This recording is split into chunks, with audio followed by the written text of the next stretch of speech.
वसुदेवसुतं देवं कंसचाणूरमर्दनं देवकी परमानन्दं कृष्णं वन्दे जगद्गुरुं श्रीकृष्णं वन्दे जगद्गुरुं श्रीकृष्णं वन्दे जगद्गुरुं। नारद जी कहते हैं, राजन, एक बार वृषभानुवर ने गोपगणों से कहा, गोपगण, मैं एकाग्रचित्त होकर गर्ग जी की कही हुई बात बता रहा हूँ, जिससे शीघ्र ही तुम्हारी चिंता व्यथा दूर हो जाएगी। उन्होंने बताया, असंख्य ब्रह्मांडों के अधिपति लोकेश्वर परात्पर भगवान श्री कृष्ण नंदग्रह में बालक होकर अवतीर्ण हुए हैं। उनसे बढ़कर श्री राधा के लिए कोई वर नहीं है। ब्रह्मा जी की प्रार्थना से भूमि का भार उतारने और कंस आदि के वध करने के लिए भूतल पर श्री कृष्ण का अवतार हुआ है। गोलोक में श्री राधा नाम की जो श्री कृष्ण की पटरानी है, वे ही तुम्हारे घर में कन्या रूप से अवतीर्ण हुई है। उन परादेवी को तुम नहीं जानते। मैं इन दोनों का विवाह नहीं कराऊंगा। इनका विवाह यमुना तट पर भांडीर वन में होगा। वृंदावन के समीप निर्जन सुंदर स्थल में साक्षात ब्रह्मा जी पधारकर श्री राधा तथा श्री कृष्ण का विवाह कार्य संपन्न कराएंगे। अतः गोप प्रवर, तुम श्री राधा को लोक चूड़ामणि साक्षात परमात्मा श्री कृष्ण की अर्धांग स्वरूपा एवं गोलोक धाम की महारानी समझो। तुम समस्त गोपगण भी गोलोक में इस भूतल पर गोलोक से इस भूतल पर आए हो। इसी तरह गोपियाँ और गौवें भी श्री राधा की इच्छा से ही गोलोक से गोकुल में आई हैं। यूँ कहकर साक्षात महामुनि गर्गाचार्य जब चले गए, उसी दिन से श्री राधा के विषय में मैं कभी कोई संदेह या शंका नहीं करता। इस भूतल पर ब्राह्मण वचन वेद वाक्यवत प्रमाण है। गोपों, यह सब रहस्य मैंने तुम्हें सुना दिया। अब और क्या सुनना चाहते हो? नारद जी कहते हैं, राजन, वृषभानुवर की यह बात सुनकर समस्त ब्रजवासी शांत हो गए। उनका सारा संशय दूर हो गया तथा उनके मन में बड़ा विस्मय हुआ। गोप बोले, राजन, तुम्हारा कथन सत्य है। निश्चय ही यह राधा श्रीहरि की प्रिया है। इसी के प्रभाव से भूतल पर तुम्हारा वैभव अधिक दिखलाई देता है।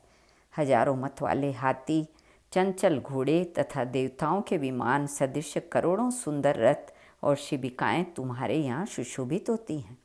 इतना ही नहीं, सुवर्ण तथा रत्नों के आभूषणों से विभूषित कोटि कोटि मनोहर गौवें, विचित्र भवन, नाना प्रकार के मणिरत्न, भोजन पान आदि का सर्वविध सौख्य, यह सब इस प्रकार तुम्हारे घर में प्रत्यक्ष देखा जाता है। तुम्हारा अद्भुत बल देखकर कंस भी पराभूत हो गया है। महावीर, तुम कान्यकुब्ज देश के स्वामी साक्षात राजा भलचंद्र के जामाता हो तथा कुबेर के समान कोषाधिपति। तुम्हारे समान वैभव नंदराज के घर में कहीं नहीं है। नंदराज तो किसान गोयूथ के अधिपति और दीन हृदय वाले हैं।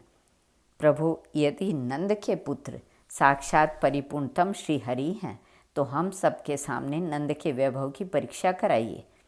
श्री नारद जी कहते हैं, राजन, उन गोपों की बात सुनकर महान वृषभानुवर ने नंदराज के वैभव की परीक्षा की। मैथिलेश्वर, उन्होंने स्थूल मोतियों के 1 करोड़ हार लिए, जिनमें पिरोया हुआ एक एक मोती 1-1 करोड़ सुवर्ण मुद्रा के मूल पर मिलने वाला था और उन सब की प्रभा दूर तक फैल रही थी। नरेश्वर, उन सब को पत्रों में रखकर बड़े कुशल वर वरणकारी लोगों द्वारा सब गोपों के देखते देखते वृषभानुवर ने नंदराज जी के यहाँ भेजा। नंदराज की सभा में जाकर अत्यंत कुशल वरणकर्ता लोगों ने मौक्तिक हारों के पात्र उनके सामने रख दिए और प्रणाम करके उनसे कहा। वरणकर्ता बोले, नंदराज, जिसके नेत्र नूतन विकसित कमल के समान शोभा पाते हैं तथा जो मुख में करोड़ों चंद्रमंडलों की कांति धारण करती हैं। उन अपनी पुत्री श्री राधा को विवाह के योग्य जानकर वृषभानुवर ने सुंदर वर की खोज करते हुए यह विचार किया कि तुम्हारे पुत्र मदन मोहन श्री कृष्ण दिव्य वर हैं, गोवर्धन पर्वत को उठाने में समर्थ, दिव्य भुजाओं में संपन्न तथा उद्भट वीर हैं। प्रभु वैश्य प्रवर यह सब देख और सोच विचार कर वृषभानुवर ने हम सबको यहाँ भेजा है। आप वर की गोद बढ़ने के लिए पहले कन्या पक्ष की ओर से यह मौक्तिक राशि ग्रहण कीजिए, फिर इधर से भी कन्या की गोद बढ़ने के लिए पर्याप्त मौक्तिक राशि प्रदान कीजिए। यही हमारे कुल की प्रसिद्ध रीति है। श्री नारद जी कहते हैं, राजन, उस द्रव्य राशि को देखकर उत्कृष्ट नंदराज बड़े विस्मित हुए, तो भी वे कुछ विचार कर यशोदा जी से उसके तुल्य रत्न राशि है या नहीं, इस बात को पूछने के लिए वह सब सामान लेकर अंतपुर में गए। वहाँ उस समय नंद और यशस्विनी यशोदा ने चिरकाल तक विचार किया, किंतु इसी निष्कर्ष पर पहुँचे कि इस मौक्तिक राशि के बराबर दूसरी कोई द्रव्य राशि मेरे घर में नहीं है। आज लोगों में हमारी सारी लाज गई, हम लोगों की सब और हंसी उड़ाई जाएगी। इस धन के बदले में हम दूसरा कौन सा धन दें, क्या करें? श्री कृष्ण के इस विवाह के निमित्त हमारे द्वारा क्या किया जाना चाहिए? पहले तो वो कुछ वर के लिए आया है, उसे ग्रहण कर लेना चाहिए। पीछे अपने पास धन आने पर वधू के लिए उपहार भेजा जाएगा। ऐसा विचार करते हुए नंद और यशोदा जी के पास भगवान अगमर्दन श्री कृष्ण अलक्षित भाव से ही वहाँ आ गए। उन मौक्तिक हारों में से 100 हार उन्होंने घर से बाहर खेतों में ले जाकर अपने हाथों से मोती का एक एक दाना लेकर उन्होंने उसी भांति सारे खेत में छींट दिया, जैसे किसान अपने खेतों में अनाज के दाने बिखेरे देता है। तदंतर नंद भी जब उन मुक्ता मालाओं की गणना करने लगे, तब उनमें 100 मालाओं की कमी देखकर उनके मन में संदेह हुआ। नंद जी बोले, हाय, पहले तो मेरे घर में जिस राशि के समान दूसरी कोई राशि थी ही नहीं, उसमें भी अब 100 की कमी हो गई।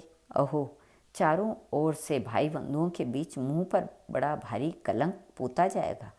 अथवा यदि श्री कृष्ण या बलराम ने खेलने के लिए उसमें से कुछ मोती निकाल लिए हों, तो अब दीनचित्त होकर मैं उन्हीं दोनों बालकों से पूछूंगा।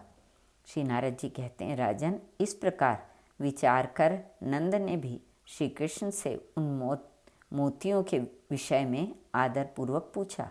तब जोर से हंसते हुए गोवर्धनधारी भगवान नंद से बोले, बाबा, हम सारे गोप किसान हैं जो खेतों में सब प्रकार के बीज बोया करते हैं, अतः हमने खेत में मोती के बीज बिखेर दिए हैं।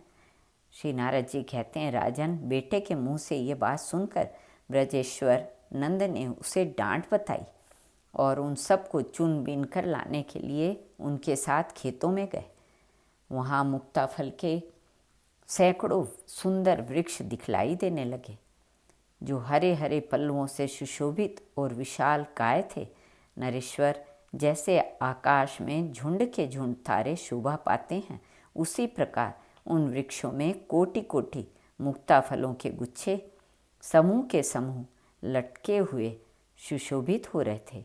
तब हर्ष से भरे हुए ब्रजेश्वर नंदराज ने श्री कृष्ण को परमेश्वर जानकर पहले के समान ही मोटे मोटे दिव्य मुक्ता फल उन वृक्षों से तोड़ लिए और उनके 1 कोटि भार गाड़ियों पर लदवाकर उन वरणकर्ताओं को दे दिए। नरेश्वर, वह सब लेकर वे वरदर्शी लोग वृषभानुवर के पास गए और सबके सुनते हुए नंदराज के अनुपम वैभव का वर्णन करने लगे। उस समय सब गोप बड़े विस्मित हुए।